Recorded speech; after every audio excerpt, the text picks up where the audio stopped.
Story 1, The Halloween Date That Turned Deadly. Imagine agreeing to a Halloween date with someone who seemed perfect online, only to realize they might not be who they claimed to be. Anna had always been hesitant about online dating. She'd heard the stories, the warnings, but her friends convinced her it was the only way to meet people in her busy city. Reluctantly, she set up a profile and started swiping. It wasn't long before she matched with Jake. He was charming and well-spoken, and they bonded over their love for horror movies and Halloween. They exchanged messages for weeks, and Jake suggested they meet for a Halloween-themed date. Halloween night arrived, and Anna dressed up in her favorite costume. Jake texted her, suggesting they meet at a haunted corn maze just outside of town. It sounded thrilling, like something out of a movie, and Anna's excitement outweighed her nerves. As she pulled up to the maze, she expected to see Jake's face smiling back at her, but he was nowhere to be found. Instead, she got a message, "I'm already inside, come find me."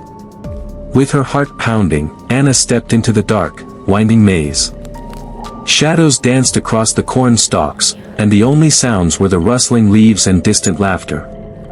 As she ventured deeper, her phone buzzed with messages from Jake, "You're getting warmer, almost there, and finally, look behind you." She froze, chills crawling down her spine. She turned, but no one was there. That's when the next message came through, a photo of herself from behind, taken just moments ago. Panicking, she replied, "Jake, where are you? This isn't funny." But all she received in response was a string of laughing emojis. Anna ran, desperately trying to find the exit, but it felt as if the maze was endless. Finally, she burst through the entrance, only to see her car standing alone in the empty parking lot. She frantically called her friend, who convinced her to call the police. When they arrived, they searched the maze and found nothing, no Jake, no signs of anyone else being there. As she drove home, another message popped up on her phone, "See you next Halloween, Anna." The account had been deleted, leaving her with a chilling memory of a night that would haunt her forever. Story 2, The Perfect Profile. Online dating can be a gamble, but what if the person you're talking to isn't just fake, they're dangerous? Michael had recently gone through a tough breakup and turned to dating apps to help him move on. He wasn't looking for anything serious, just someone to talk to and maybe a fun date or two. That's when he matched with Sophie. She had the perfect profile, beautiful, smart, and they shared a love for all things Halloween. Sophie told him that she worked as a costume designer, and Michael was fascinated by her creativity. After chatting for a few days, Sophie invited him to a Halloween costume party at her place. She said it would be a small gathering, just a few friends, and promised that it would be the perfect escape. On the night of the party, Michael dressed up as a vampire and followed the directions she sent. Her house was in a secluded area, far from the city, but he shrugged it off. He was too excited to finally meet her. When he arrived, the house was dark except for a single porch light. He knocked, and a tall man in a clown mask answered, not saying a word. Feeling a little uneasy, Michael asked if he was in the right place. The man just nodded and pointed inside. The house was nearly empty, save for a few other people in costumes. Michael texted her, and she replied, "I'll be down soon, just wait in the living room."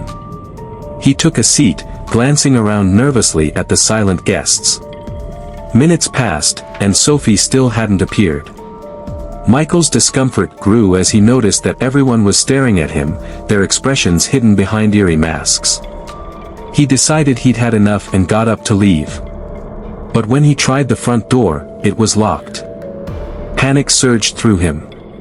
He ran to the back door, but it, too, was locked.